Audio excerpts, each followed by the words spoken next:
And I want to thank Melissa for her immense patience. If we could put her up on the screen. There you are. Melissa, thank you for taking the time joining us, and we are happy to be joined by Melissa Lee Hein, who, as I mentioned, the World Food Program's head of communication in Yangon. So we will leave you to make some opening remarks and then take some questions. Okay, thanks, Steph. I just wanted to share a few updates from Myanmar just about the impact of the earthquake that hit on Friday. What we know is that as of today, almost 3,000 are dead and thousands more injured and missing. And the devastation is really alarming. Colleagues are reporting buildings turned to rubble, homes destroyed, and significant damage to roads and bridges and other infrastructure. Electricity supplies are still down in many places, and phone communication is patchy at best. And added to this, the destruction of hospitals and a lack of clean water. And all of this, before the earthquake, the humanitarian needs in Myanmar were already huge. We know that 20 million people were in need of humanitarian support, 15 million facing food insecurity, and more than 3.5 million people displaced by the conflict over the past 4 years. So the earthquake on Friday has made a bad situation really so much worse. And while people are resilient after years of conflict and successive disasters, many have little or nothing to fall back on. In 2023, there was Cyclone Mocha. Last year, major floods, and now this earthquake, and that's all against the backdrop of ongoing conflict and displacement. So after the earthquake, a state of emergency was declared across 6 states and regions. Among the worst affected are Mandalay, Naypyidaw, Shan, and Sagaing. And what we're seeing is that the effect of the earthquake is largely concentrated in the northwest dry zone. And this is an area that was already suffering with chronic poverty, ongoing conflict, and frequent displacement. And in fact, a majority of displacement over the past 4 years has been in Sagaing, where more than 1.2 million people were already displaced prior to the earthquake. So in response to this pretty grim picture, the UN and international community is responding. Just 48 hours after the earthquake hit, the World Food Programme was delivering emergency food supplies to people in Naypyidaw. That was on Sunday. On Monday, teams started to provide food and cash assistance in Shan and Sagaing. And today, distributions of emergency food from WFP started in Mandalay. And the teams are saying that the scenes in Mandalay are deeply concerning. People are sleeping outside. If they're lucky, they have maybe a sheet or a tarp for cover, and some have nothing. In one of the worst parts of the city, WFP team said that almost every house had been destroyed, either by the earthquake or a major fire that followed in that area. So people are anxious and afraid. Even if buildings are standing, many don't want to return home for fear of collapse. Aftershocks are still a regular occurrence. One woman, she's 77, she told WFP that before the earthquake, she'd been earning a living selling boiled water in the market, and the sale she earned gave her about 70 cents a day. And after the earthquake, her shelter is gone, her livelihood is gone, and she has just no capacity to rebuild. And she said the shaking had gone, but the fear remained. And it's this kind of story and desperate situation that just is being seen across Mandalay, across all the areas in which WFP is responding. The initial focus for WFP and other UN agencies working together is to address obviously the most pressing needs. That's food, shelter, clean water as a first step. To date, WFP has reached more than 15,000 people with emergency food. We've been distributing ready-to-eat rations that can sustain people through the coming week. And from there, we'll start to scale up the response even further. We plan to assist 850,000 people with basic food and cash rations in April. But but the needs really are huge, and support is needed. That support includes an end to the conflict, free and unimpeded humanitarian access, and also the resources to meet the needs. And all three of those things are critical. For WFP, we have food in our warehouses across the country. We've been delivering humanitarian assistance across the past 4 years. So we have food there, but we still need the funds to cover the cost of moving that food to earthquake hit areas and distributing it. And there's also a big need for resources for cash assistance so that people can cover those basic needs, whether that's food, shelter, water, medical supplies. And this kind of assistance can also be a catalyst for reviving markets, which is important. So overall, WFP estimates at least $20 million will be needed just for our part of the earthquake response, and likely across the whole response, it'll be obviously much higher. And still, that's really only part of the picture. Just a few weeks ago, as you may be aware, WFP was forced to drastically scale down its regular humanitarian assistance in Myanmar. And we announced that we had to cut planned support for more than 1 million people. Those cuts were in response to existing funding gaps. And those gaps remain, and yet now the humanitarian needs are even bigger again. So the earthquake, it's really come at the worst possible time for people in Myanmar, and really it's critical for the international community to bring the resources and support necessary to this situation, so that people here can get through this latest crisis. So I'll stop there, and I'm happy if anyone has any questions about the response and about the situation. Thank you very much, Melissa. We are now going to open the floor for questions. Edie, please go ahead. Thank you very much on behalf of the United Nations Correspondents Association for doing this briefing. Melissa, my name is Edith Lederer from the Associated Press. Can you tell us whether any UN aid agency or any NGOs have actually gotten into the opposition-held areas to assess damage in especially Shan and Sagan?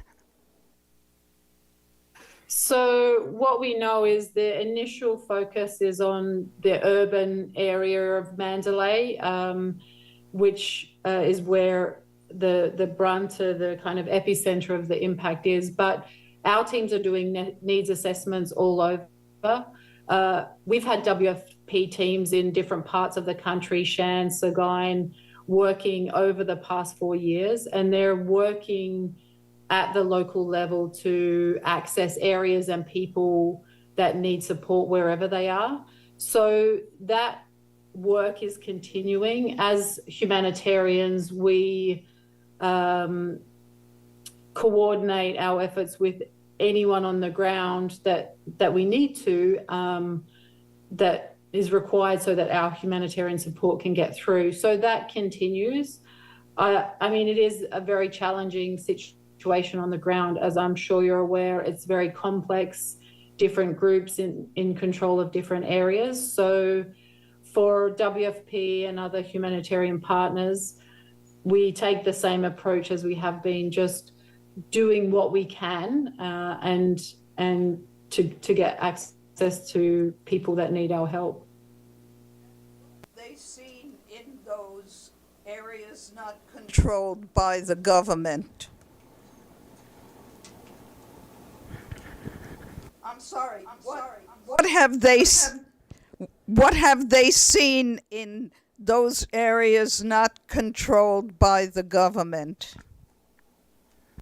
I think across all areas, regardless of control, the needs are the same. The earthquake, I guess, did not discriminate in terms of who has control. So the damage is very much the same. Obviously, the response currently is quite focused on Mandalay, which is an urban area, but for sure there's needs in the more rural areas, and it is a challenge to just build up a clear picture of those needs given the lack of communications access at the moment, as well as electricity and road access. So it is taking time to really get a clear picture of the needs across all areas, but that work is continuing, and for now we expect that in the coming weeks we'll have a more full picture, and while those assessments are happening we continue to deliver assistance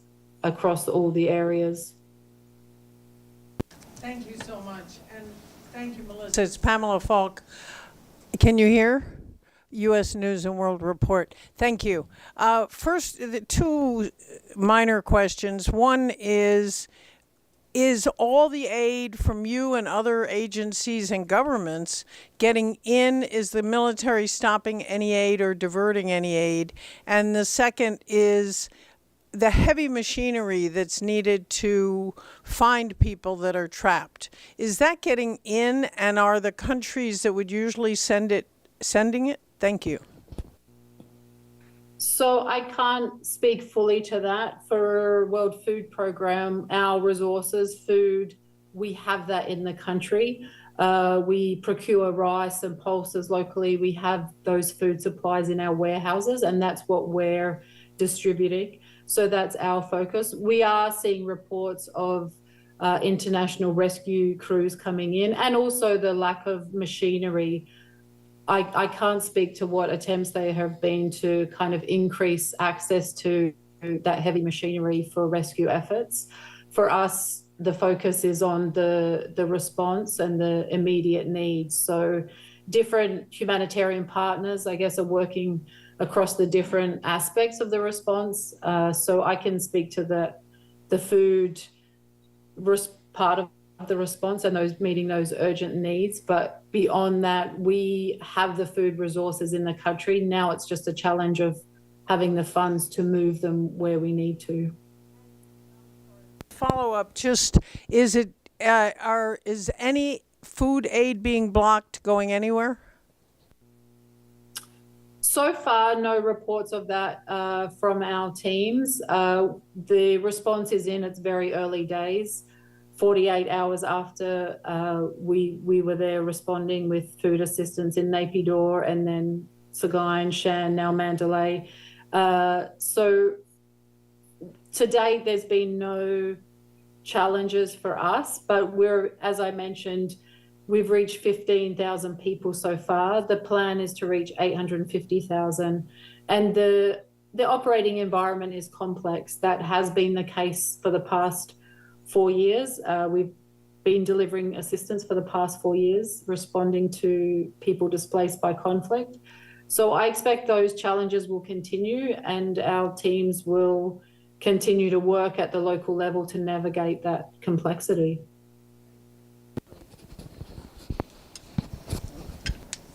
I'm sorry, just trying to get this. Joseph Klein, Canada Free Press. Two questions. First, to what extent, if any, has WFP, in terms of delivery, experienced any looting of its supplies?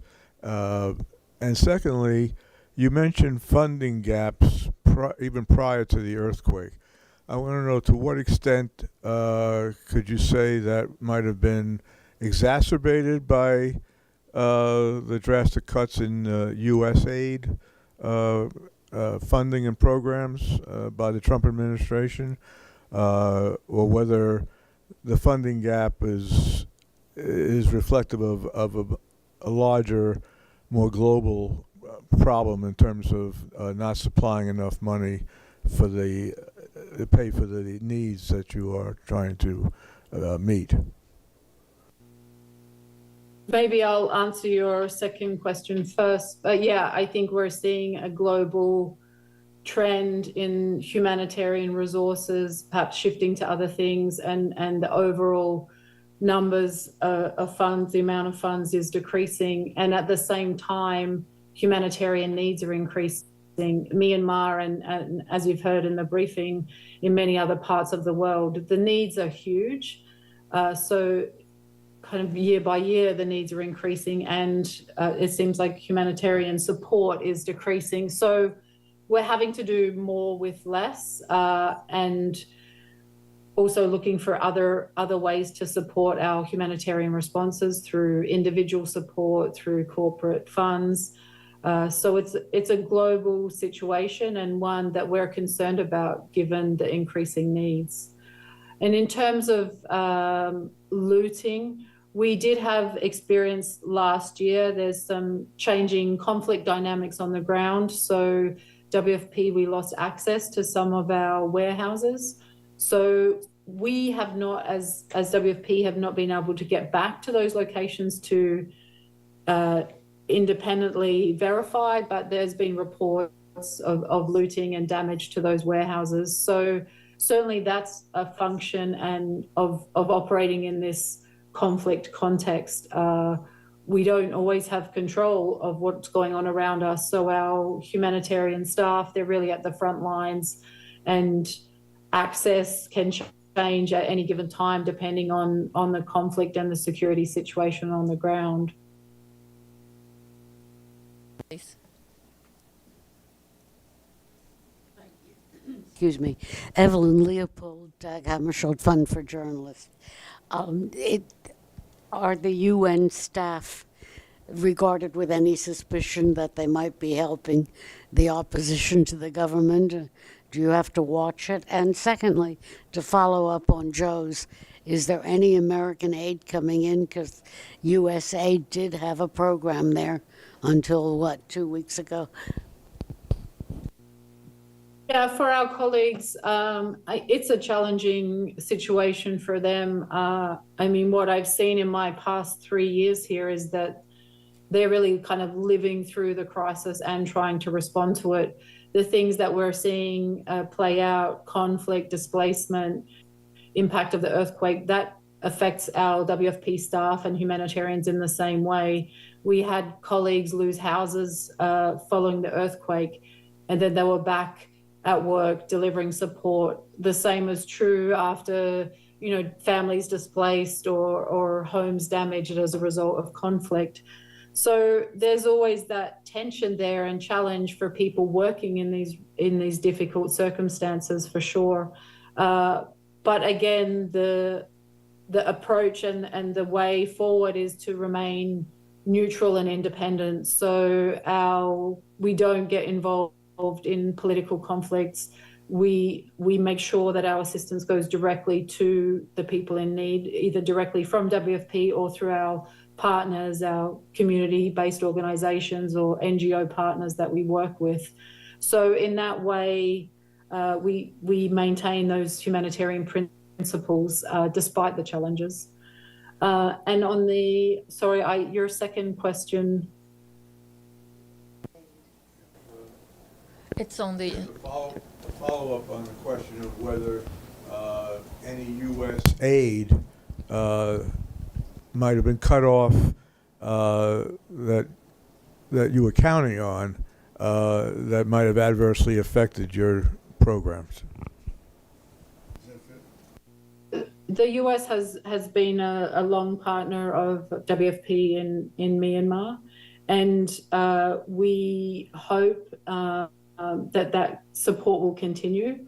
Obviously, there's been a pause to funds, but as I said before, that's only part of the challenge. It's not just there, but globally, humanitarian support has declined. So together, that means, overall, the picture is more challenging in terms of funding, and the needs are increasing. I mean, if we look at just this earthquake, as I mentioned, before that, already 20 million people needed humanitarian assistance. WFP was assisting, but even our plans with the funds that we did have, that we did anticipate, we expected to be able to reach 1 million people each year. So that's far short of the needs. So really, it is a global challenge that really needs addressing, given the increasing needs in Myanmar and elsewhere. Hear me? Ah, man, there's something. All right. Can you hear me now? Yeah, I just wanted to make sure that famous poetic road to Mandalay is now open. Is that true? Yeah, today and yesterday, our teams we've been deploying staff to Mandalay. We previously, in the past 4 years, were delivering humanitarian assistance in areas like Sagaing and Shan. But in Mandalay, an urban area, we had not been delivering regular humanitarian assistance. So we've quickly deployed a team there, and more staff have joined them to support our response efforts. So the roads are damaged. Colleagues from our supply chain team are doing road assessments and transport assessments. So certainly we're seeing that repairs have started on some of the roads. Some of the electricity supplies are starting to come back. But certainly travel times are longer, and it's definitely challenging to move food around the country to these locations given the damage that has occurred. Please go ahead. Hi, it's Eric. Hello. Hi, it's Eric Peters with Kyoto News, Japanese media. So I know it's not your area, but the spokesperson mentioned earlier the amount of urban search and rescue teams in the country, and it seemed like it was a little low. Do you know if any more are coming, and if you had a number? And second, if you could provide some more examples, like anecdotes or specific examples of some obstacles you're facing for aid access. Sure. I can't speak to the search and rescue aspect. I know just from the reports here that we're seeing different teams, especially from the ASEAN region, coming in to support. But I'm not sure of any other plans on that front. I mean, the challenges remain, as I said, conflict and access. Those have been challenges for the past 4 years, and those are likely to remain challenges unless there's an end to the conflict and unless unimpeded humanitarian access is available to us. So those remain, as well as the funding situation. So those three things together, if there's solutions on any and all of those fronts, then obviously it dramatically reduces the need for humanitarian assistance, for one, but it also makes it easier that humanitarian actors can respond in the ways that are necessary. Very much. Do we have any further questions? If not, I would like to say thank to our guest today, Ms. Melissa Lee Hein. Thank you very much for your time. Thank you. Thank you.